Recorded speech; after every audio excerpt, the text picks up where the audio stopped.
Welcome to our YouTube channel Science Gamma. আজ আমরা দ্রবণ চ্যাপ্টারের দ্বিতীয় ক্লাস শুরু করব। আগের ক্লাসে আমরা পড়েছিলাম দ্রাব্যতা লেগ অবধি, অর্থাৎ দ্রাব্যতা উষ্ণতার সাথে কিভাবে পরিবর্তন হয় সেটা দেখেছিলাম। দ্রাব্যতা আমরা দেখেছিলাম যে NaCl এর KCl এর কিভাবে দ্রাব্যতা পরিবর্তন হয়, কার সাথে না উষ্ণতার সাথে। তো দ্রাব্যতা জিনিসটা আমরা আরেকবার বলবো এবং আজকে আমরা দ্রাব্যতা সংক্রান্ত কিছু অঙ্ক করব। তো দেখো, আমরা বলেছিলাম যে ধরো এটা একটা পাত্র, এখানটায় আমাদের এতটা কি আছে না দ্রবণ আছে, এতটা পরিমাণ আমাদের দ্রবণ আছে। তো ধরছি আমাদের যে দ্রবণ আছে সেই দ্রবণের পরিমাণ ইকুয়াল টু এক্স গ্রাম। তাহলে আমাদের টোটাল দ্রবণ হচ্ছে এক্স গ্রাম। এবার আমরা কি জানি, দ্রবণ গঠিত হয় হচ্ছে দ্রাব ও দ্রাবক দিয়ে, বা ওনালিক আমরা লিখলাম দ্রাব প্লাস দ্রাবক দ্বারা গঠিত হয়। তো দ্রবণ হচ্ছে টোটাল এক্স গ্রাম এবং আমরা ধরছি যে এক্স গ্রামের মধ্যে দ্রাব আছে ওয়াই গ্রাম, ওয়াই গ্রাম প্লাস দ্রাবক কত গ্রাম আমরা জানি না। তাহলে আমরা এখন কিভাবে পাবো? দেখো, দ্রাবক কত গ্রাম আছে, ওয়াইটাকে এই পাশে নিয়ে যাই, তাহলে এক্স মাইনাস ওয়াই গ্রাম। তাহলে আমরা যদি ধরি যে টোটাল দ্রবণ এক্স গ্রাম এবং তাতে ওয়াই গ্রাম দ্রাব আছে, তাহলে দ্রাবক হবে হচ্ছে এক্স মাইনাস ওয়াই গ্রাম। এটা তো বোঝা গেল। তার মানে আমাদের এখানে দ্রাবক আছে হচ্ছে দ্রাবক equal to x minus y gram. এবার ধরো যে আমাদের পাত্রটা এরকম ছিল এবং তাতে এক্স মাইনাস ওয়াই গ্রাম দ্রাবক আছে, ওপর থেকে আমরা ওয়াই গ্রাম দ্রাব অ্যাড করেছি, করার ফলে একটা সম্পৃক্ত দ্রবণ তৈরি হয়েছে। সম্পৃক্ত দ্রবণ জিনিসটা কি এরপরে আমরা ডিটেলসে আলোচনা করব। তো সম্পৃক্ত দ্রবণটা আপাতত একটুখানি বুঝে রাখো, এখানে কাজে লাগবে। ধরি এটা একটা পাত্র এবং এই পাত্রে আমাদের জল আছে। এই জলে আমরা 1 চামচ চিনি গুললাম, গুলে গেল। 2 চামচ চিনি করলাম, গুলে গেল। এবং 3 চামচ গোলার সময় দেখা যাচ্ছে যে 3 নম্বর চামচে কিছুটা গুললো এবং বাকিটা তলায় থিতিয়ে পড়লো। তাহলে সর্বোচ্চ যতটা চিনি গোলার ওই জলটুকুতে গুলে গেছে আর বাকিটা থিতিয়ে পড়েছে।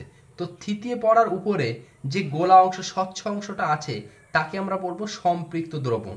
কেন? কারণ ওই যে দ্রাবকের ভিতরে আর কোনো অবশিষ্ট জায়গা নেই যেখানে দ্রাব যেটা আমরা অ্যাড করছি সেটা দ্রবীভূত হতে পারে, এমন কোনো জায়গা ওর ভিতরে আর নেই। তাহলে তাকে আমরা বলছি সম্পৃক্ত দ্রবণ। তাহলে আমরা ধরলাম এক্স মাইনাস ওয়াই গ্রাম হচ্ছে দ্রাবক আর ওয়াই গ্রাম দ্রাব দিয়ে আমরা একটা সম্পৃক্ত দ্রবণ তৈরি করছি। মানে এই দ্রাবকে ওয়াই এর বেশি আর দ্রাব দ্রবীভূত হতে পারবে না, কারণ এটাই হচ্ছে সম্পৃক্ত।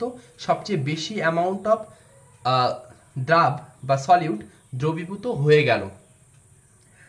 এরপরে যদি আমরা দিই সেটা হবে অতিপৃক্ত দ্রবণ। আমরা এরপরে দ্রবণকে ভাগ করবো গাঢ়ত্ব অনুযায়ী, সেখানে দেখব। তাহলে আমরা ধরলাম যে এক্স মাইনাস ওয়াই গ্রাম দ্রাবকে ওয়াই গ্রাম দ্রাব দ্রবীভূত আছে। তাহলে এখানে আমরা লিখি যে এক্স মাইনাস ওয়াই গ্রাম দ্রাবকে ওয়াই গ্রাম দ্রাব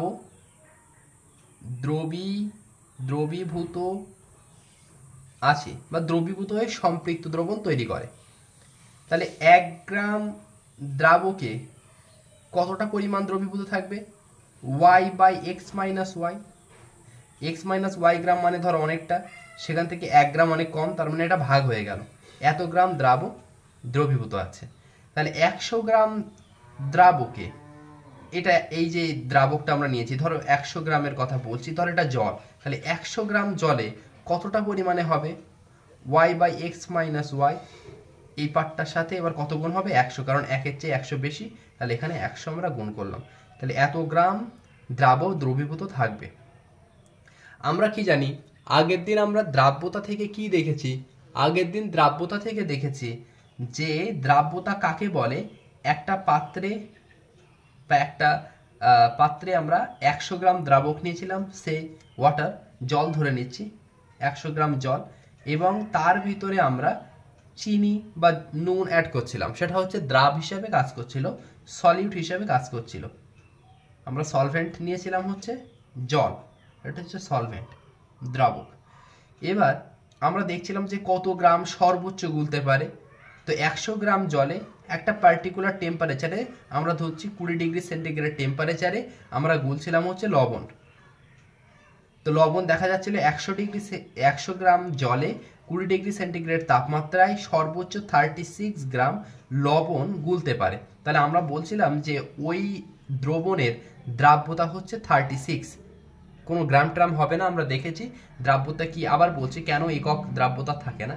তো এখান থেকে আমরা দেখেছি যে 100 গ্রাম জলে বা 100 গ্রাম দ্রাবকে যে পরিমাণ দ্রাব দ্রবীভূত থাকে তাকে বলা হয় দ্রাব্যতা। তাহলে এখানে আমরা 100 গ্রাম দ্রাবকে এই পরিমাণ দ্রাব দ্রবীভূত আছে, তাহলে এটাকে আমরা বলবো কি, দ্রাব্যতা। এবার y মানে কি ধরেছিলাম আমরা, y মানে আমরা ধরেছিলাম হচ্ছে দ্রাবকণার ভর, আর x - y মানে আমরা ধরেছিলাম হচ্ছে দ্রাবকের ভর। তাহলে এখানটায় লিখি যে দ্রাবকণার ভর বাই দ্রাবকের ভর ইন্টু 100, একে আমরা বলি হচ্ছে দ্রাব্যতা।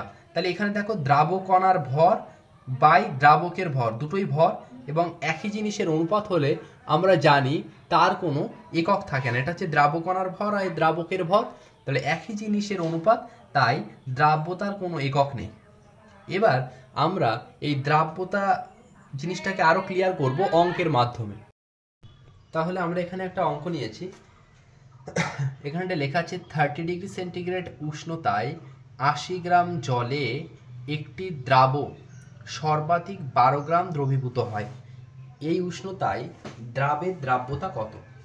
তাহলে আমরা একটা পাত্র আগে দেখি, এবং এখানটায় বলছে যে 30 ডিগ্রি সেন্টিগ্রেড তাপমাত্রা। তাহলে আমরা জানি যে দ্রাব্যতা সবসময় একটি নির্দিষ্ট উষ্ণতায় হয়, কারণ উষ্ণতা পরিবর্তন করলে দ্রাব্যতার মানও পরিবর্তন হয়, তাই 30 ডিগ্রি সেন্টিগ্রেড টেম্পারেচারকে ফিক্স করা হয়েছে। প্রশ্নে আমাদের চেয়েছে দ্রাব্যতা কত, দ্রাব্যতা বার করতে হবে। তাহলে দ্রাব্যতা মানে আমরা কি জানি, দ্রাব্যতা ইকুয়াল টু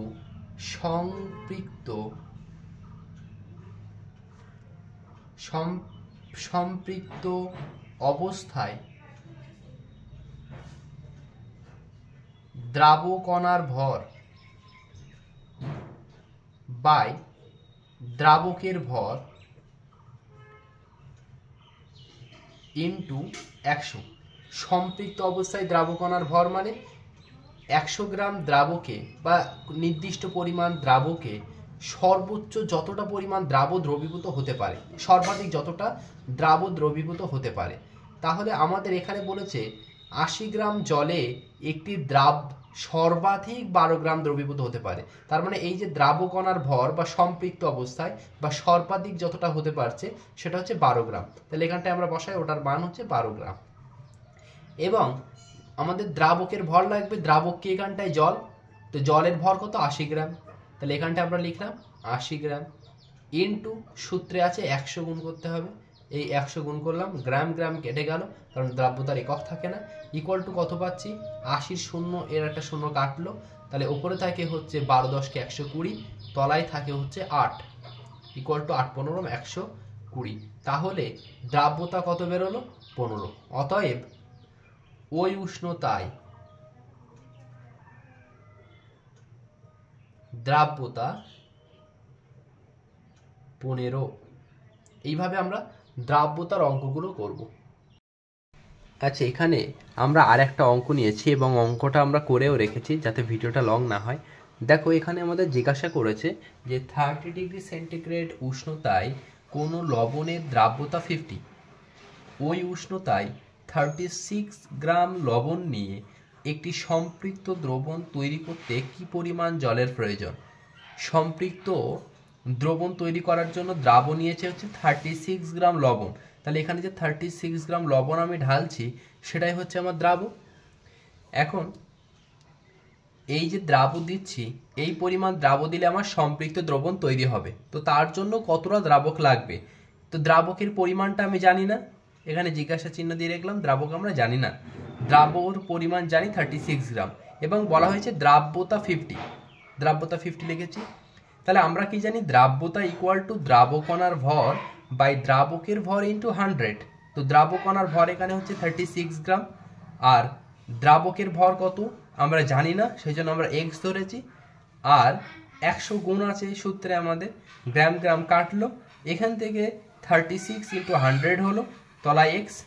এবার আমরা 50 নিচে একটা 1 নিলাম, কিছু না থাকলে 1 হয়, এবং এখানে আমরা ক্রস মাল্টিপ্লিকেশন করলাম, এক্স এর সাথে 50 ক্রস গুণ করলাম, 1 এর সাথে 36 ইন্টু 100 গুণ করলাম।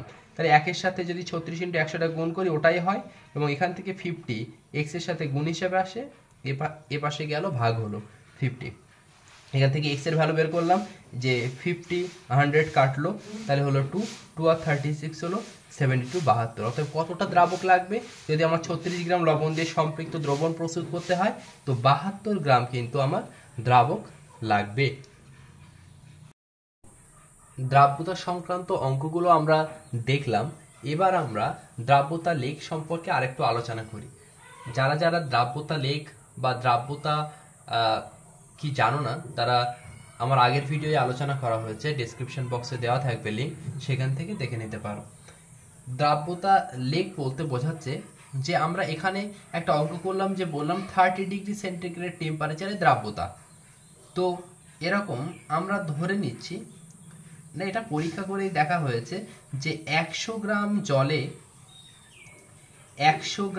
জলে সর্বোচ্চ 85 গ্রাম KNO3 পটাশিয়াম নাইট্রেট এটা দ্রবীভূত থাকতে পারে।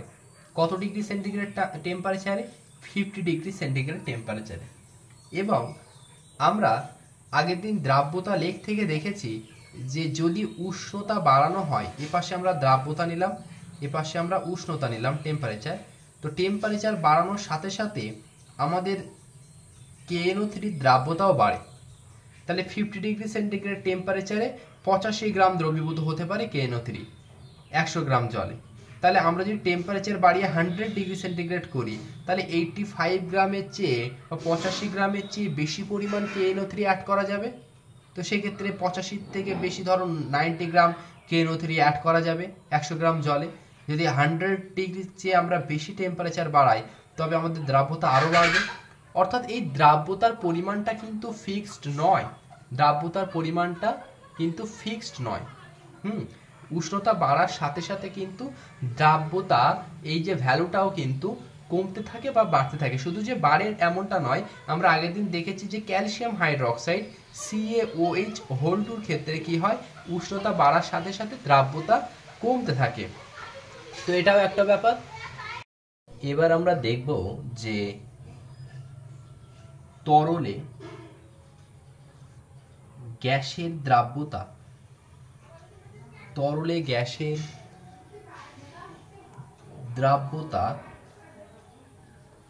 দ্রাব্যতার উপর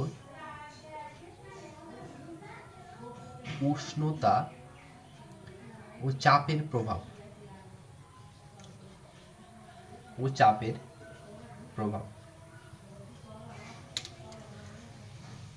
দেখো আমরা একটা পাত্রে কিছুটা পরিমাণ তরল নিলাম। আমরা এতক্ষণ যে দ্রাব কণা পড়ছিলাম সেখানে দ্রাব আমরা কঠিন ধরেছি। এখন যদি আমরা দ্রাব ও তরল দ্রাব যদি গ্যাস নিই, অর্থাৎ আমাদের তরল দ্রাবক আছে, তরল দ্রাবকে আমরা গ্যাস দ্রবীভূত করছি, তো যদি তরল দ্রাবকে গ্যাস দ্রবীভূত করি তখন যে গ্যাসের দ্রাব্যতা কিভাবে উষ্ণতা আর চাপের উপর নির্ভর করে আমরা সেটা দেখব। তো আমরা দেখেছি যে যদি আমরা কোনো পাত্রে জল নিয়ে গরম করি তবে সেখান থেকে বুদবুদ বার হয় এবং তারপরে বাষ্প তৈরি হয়।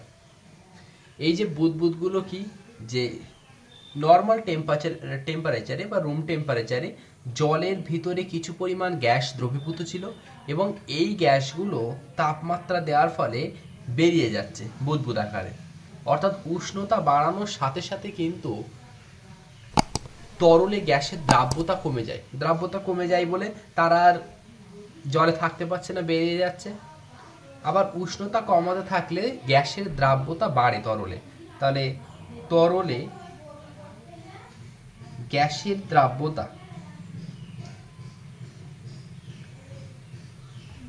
কি হচ্ছে, উষ্ণতা যদি বাড়ে দ্রাব্যতা কমছে, উষ্ণতা যদি কমে দ্রাব্যতা বাড়ছে, অর্থাৎ ব্যস্তানুপাতিক সম্পর্ক। আবার আমরা দেখেছি যে চাপ যদি দেওয়া হয়, চাপ দিলে গ্যাসের দ্রাব্যতা বাড়ে।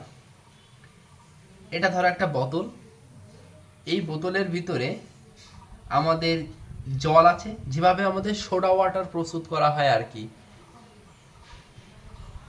এখান থেকে আমরা এখানে গ্যাস ভরা হয়, সোডা ওয়াটারে জলে এইভাবে গ্যাস ভরা হয় এবং উচ্চ চাপে এর ভিতরে গ্যাসের দ্রাব্যতা বাড়ানো হয়। অর্থাৎ চাপের উপর কিভাবে সম্পর্ক, চাপ যদি বাড়ে দ্রাব্যতা বাড়বে। আবার চাপ যদি কমে, এখানে প্রচুর পরিমাণ চাপ দিয়ে গ্যাস ঢোকানো আছে। যখন আমরা কোল্ড ড্রিঙ্কসের বোতল খুলি, স্ক্রিনে দেখতে পাচ্ছ যে কোল্ড ড্রিঙ্কসের বোতল খোলার সাথে সাথে কি হচ্ছে না, গ্যাস বেরিয়ে যাচ্ছে। তাহলে এখানে কিন্তু আমাদের চাপ যেই কমে যায় তখন কিন্তু দ্রাব্যতাও কমে যায়। অর্থাৎ চাপের সাথে দ্রাব্যতার সরল সম্পর্ক, চাপ বাড়লে দ্রাব্যতা বাড়ে, চাপ কমলে দ্রাব্যতা কমে, কিন্তু উষ্ণতার সাথে কিন্তু ব্যস্ত সম্পর্ক। এবার আমরা পড়ব যে দ্রবণ কয় প্রকার ও কি কি, কিসের ভিত্তিতে না গাঢ়ত্বের ভিত্তিতে। দ্রবণ কয় প্রকার আমরা দেখব। আগের দিন আমরা দ্রবণের 3 ভাগে ভাগ করেছিলাম কিসের ভিত্তিতে না, আগের দিন আমরা দ্রবণকে 3 ভাগে ভাগ করেছিলাম, প্রকৃত দ্রবণ, কোলয়েডীয় দ্রবণ এবং প্রলম্বন।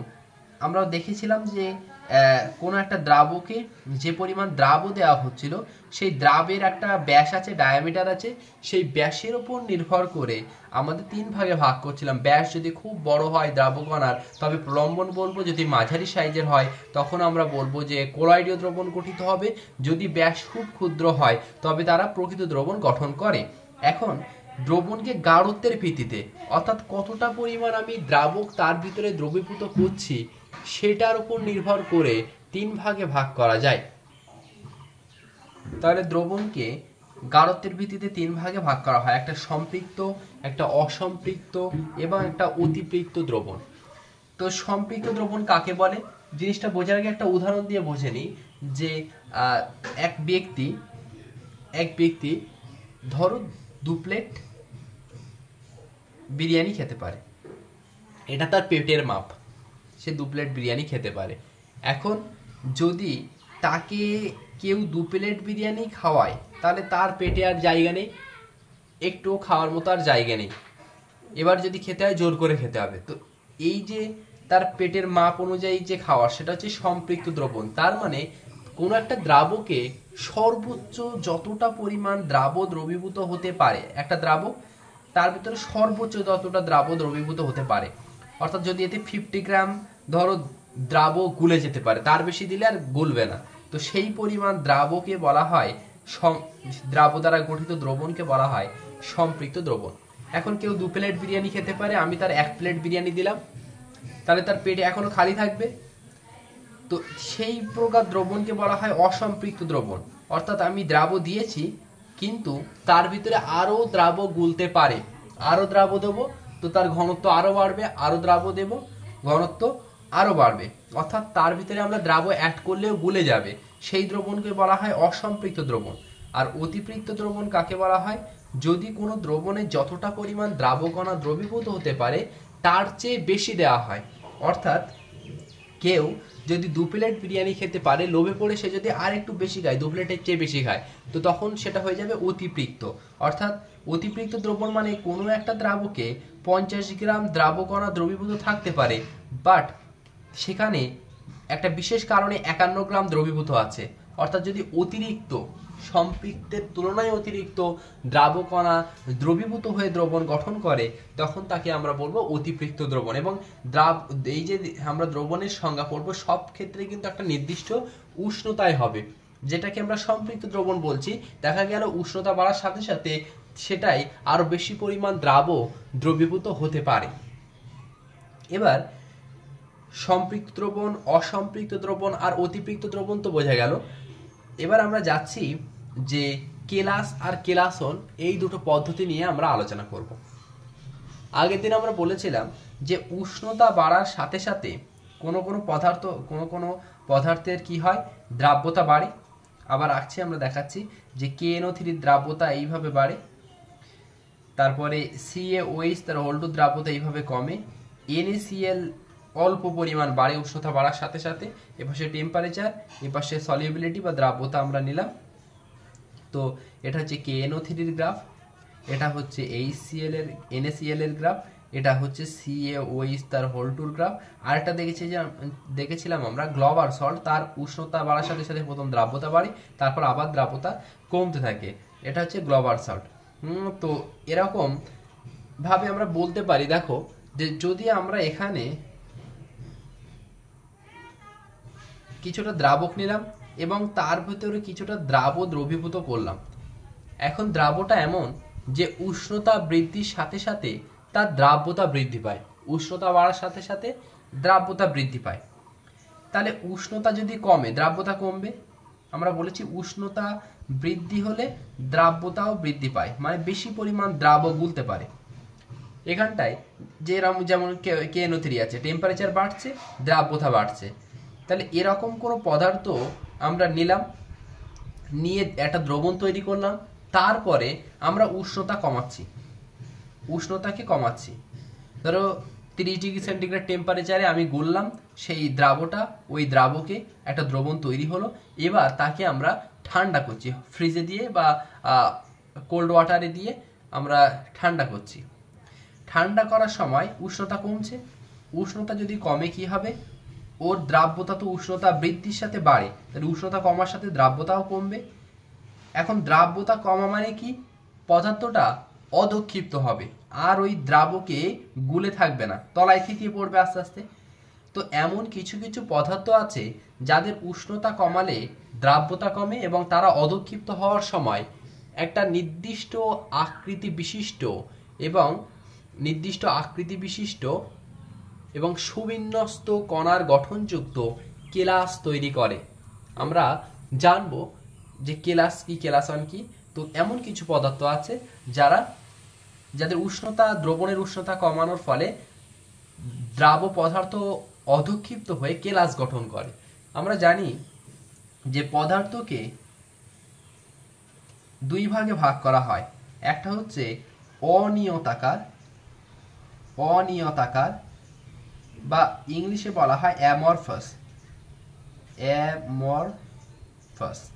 আমরা ক্লাস 11-এ এই চ্যাপ্টারটা নিয়ে সলিড স্টেটে এই পদার্থের বিভিন্ন গঠন নিয়ে ডিটেলসে আলোচনা করব। এখানে তোমরা এতটুকুই জেনে রাখো, পদার্থকে দুই ভাগে ভাগ করা হয়, অনিয়তাকার অর্থাৎ অ্যামরফাস এবং নিয়তাকার। হ্যাঁ, নিয়তাকার পদার্থের মধ্যে একটা হচ্ছে কেলাস পদার্থ বা ক্রিস্টাল। এবার কেলাস কাদের বলে? কেলাস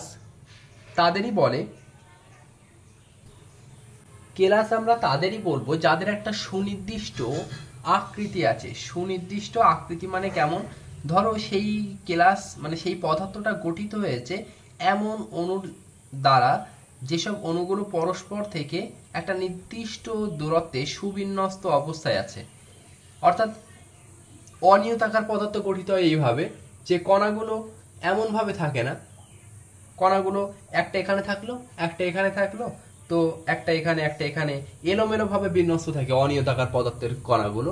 কিন্তু নিয়তাকার পদার্থের কণাগুলো কিভাবে বিন্যস্ত থাকে, সুনির্দিষ্টভাবে। স্ক্রিনে দেখানো হয়েছে, দেখো যে কেলাস আকার পদার্থের কণাগুলো সুনির্দিষ্ট ভাবে বিন্যস্ত থাকে, একটা নির্দিষ্ট তাদের অর্ডার থাকে, এবং তারা যে সেলটা গঠন করে, যে কোষটা গঠন করে, সেটা একটা নির্দিষ্ট জ্যামিতিক আকার বিশিষ্ট হয়। যেমন NaCl এর ক্ষেত্রে লবণের যে কেলাস গঠিত হয়, লবণের কেলাসগুলো এমন কি হয় না ঘনকাকার ভাবে বিন্যস্ত থাকে, এমন ঘনকাকার ভাবে বিন্যস্ত থাকে। তো এদের একটা নির্দিষ্ট জ্যামিতিক আকার থাকে কেলাসদের। তো কেলাস কাদের বলে বোঝা গেল, যে সমস্ত পদার্থের একটা নির্দিষ্ট জ্যামিতিক আকার আছে এবং নির্দিষ্ট সংখ্যক সমতল পৃষ্ঠ দ্বারা আবদ্ধ। দেখো এখানে এই একটা পৃষ্ঠ, এই একটা 2 3 4, একটা কেলাস 6টা পৃষ্ঠ দ্বারা আবদ্ধ। তো নির্দিষ্ট সংখ্যক সমতল পৃষ্ঠ দ্বারা আবদ্ধ এবং যাদের কণাগুলি সুনির্দিষ্টভাবে বিন্যস্ত। এখানে দেখো এদের কণাগুলি কি হয়েছে না সুনির্দিষ্টভাবে বিন্যস্ত আছে, তাদের বলা হয় হচ্ছে কেলাসাকার পদার্থ। এখন কেলাস আমরা কিভাবে তৈরি করব, তো কেলাস তৈরির পদ্ধতিকে বলা হয় হচ্ছে কেলাসন পদ্ধতি। কেলাস তৈরির যে পদ্ধতি তাকে বলা হয় হচ্ছে কেলাসন পদ্ধতি। আচ্ছা, এবার আমরা একটা পাত্র নিলাম, পাত্রে, এটা তোমরা বাড়িতেও করে দেখতে পারো। বাড়িতে যদি ফটকিরি থাকে, ফটকিরির গুঁড়ো নেবে একটা পাত্রে, কিছুটা জল নেবে, একটা বাড়িতে যদি বিকার থাকে বিকারে কিছুটা জল নেবে, নেওয়ার পরে সেটাকে ওভেনে হোক বা কোনো বার্নার থাকলে গরম করবে, এবং একটা গ্লাস রড বা বাড়ির কোনো চামচ দিয়ে কি করবে, জলটাকে নাড়তে থাকবে, এবং এখানে জল গরম করছে সেখানে নাড়তে থাকবে, এবং সেখানে এই যে ফটকিরি গুঁড়োটা ঢেলে দেবে। ফটকিরি গুঁড়ো ঢেলে দিলে এবং সেটাকে ঘোরাতে থাকলে, এরপর কি হলো, উষ্ণ গরম জলে ফটকিরি মিশ্রণ দেওয়ার পরে কিছুক্ষণ পর এবার সেই মিশ্রণটাকে ঠান্ডা করতে থাকবে, ফ্রিজে দিয়ে রাখবে, বা এমনভাবে ঠান্ডা করতে হবে যেন সেই মিশ্রণটা নাড়া না লাগে। পাত্রটা, যে পাত্রে তুমি রেখেছো সেই পাত্রটা নাড়া না লাগে, তবে কেলাস পড়বে না। এখন যদি কেলাস পড়তে দেরি হয়, তবে কি করা যায় না, একটা ফটকিরির কেলাস নিয়ে তাতে সুতো বেঁধে ওই মিশ্রণের ভেতর চুবিয়ে দিতে হবে। ওই কেলাসকে কি করতে হবে, চুবিয়ে দিতে হবে। ধরো এখানে আমরা ফটকিরির গুঁড়ো দিয়েছি, তো এটা ফটকিরি গুঁড়ো করে নিয়েছি, এবং একটা ফটকিরি আমি কেলাস নেব, যে ফটকিরি ওই দাড়ি কাটার পর মুখে ঘষা হয়, সেরকম একটা ফটকিরি নিয়ে আমি সুতো দিয়ে তাকে বাঁধবো, বেঁধে এখানটায় মাঝখান থেকে আমরা ঝুলিয়ে দেব। তাহলে দেখবে যে ওই ফটকিরির গায়ে ফটকিরির কেলাস দ্রবণ থেকে কিন্তু এসে তার গায়ে জমা হচ্ছে, এবং অবশেষে একটা বড় আকারের কেলাস কিন্তু তুমি পাবে, এবং যেটা চকচক করবে। আমরা জানি যে পদার্থ দুই ভাগে ভাগ করেছে, অনিয়তাকার আর কেলাসাকার পদার্থ। অনিয়তাকার পদার্থ চিনবো কিভাবে, লাইটে ফেলে চকচক করবে না, কিন্তু কেলাসাকার পদার্থ চকচক করে।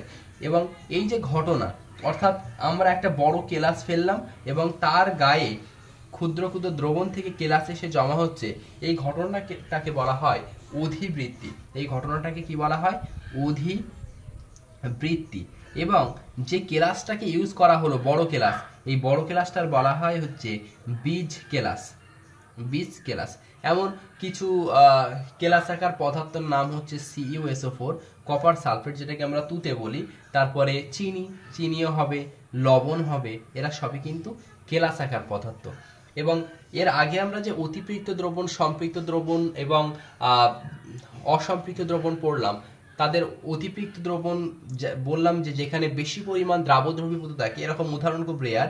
তো এরকম একটা উদাহরণ হলো সোডিয়াম থায়োসালফেটের যে দ্রবণ, জলীয় দ্রবণ, সেটা হচ্ছে অতিপৃক্ত হয়। এবং সোডিয়াম থায়োসালফেটের জলীয় দ্রবণকে পরীক্ষা অনেক সময় পরে হাইপো বলা হয় সোডিয়াম থায়োসালফেটের এই জলীয় দ্রবণকে। তাহলে আজ আমরা কি পড়লাম, আজ আমরা পড়লাম যে দ্রাব্যতা সংক্রান্ত কিছু অঙ্ক করলাম এবং তরলে গ্যাসের দ্রাব্যতা কার কার উপর নির্ভর করে সেটা দেখলাম, সম্পৃক্ত অসম্পৃক্ত অতিপৃক্ত দ্রবণ কি, এবং কেলাসাকার পদার্থ কাকে বলা হয় এবং কিভাবে তুমি একটা কেলাস তৈরি করবে বা এই কেলাসন পদ্ধতি কি সেটা আমরা জানলাম। নেক্সট ভিডিওয় আমরা দ্রবণের শক্তি মাত্রা সম্পর্কে আলোচনা করব, তার একক সম্পর্কে আলোচনা করব এবং নেক্সট ভিডিওয়ে আমরা দ্রবণ চ্যাপ্টারটা শেষ করব। আজকের ভিডিও এতটুকুই। যদি ভিডিও ভালো লেগে থাকে তাহলে একটা সাবস্ক্রাইব করে দিও এবং পাশে থাকা বেল আইকন টিপে অল নোটিফিকেশন অন করে রাখো, যাতে সবার আগে ভিডিও তোমাদের ফোনে পৌঁছাতে পারে।